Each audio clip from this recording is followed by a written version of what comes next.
Как попасть в IT-отрасль, построить свое будущее и начать зарабатывать уже со школьной скамьи? Ответы на эти и многие другие вопросы чувашские школьники получили на прошедшей в Чебоксарах IT-конференции. Спикеры делились с подрастающим поколением своим опытом, как им удалось достичь высот в профессиональной деятельности.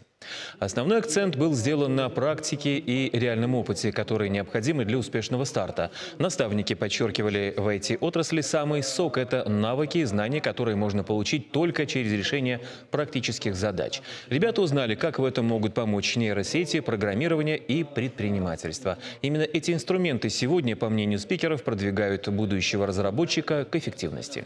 Гости делились с ребятами ценными советами на тему, как правильно выбрать направление в IT-индустрии, где можно получить качественное образование, как осуществить свою мечту и начать зарабатывать уже в подростковом возрасте. У всех топовых айтишек очень большое количество ребят, очень большое количество вакансий, куда их готовы брать. Дальше, опять же, свобода перемещений, можно работать из любого места. Дальше это комфорт работы. Сегодня офисы IT-компании – это просто настоящая сказка. Это вам и тренажерный зал. Практически во всех топовых компаниях офис IT-компаний. Это рай для человека.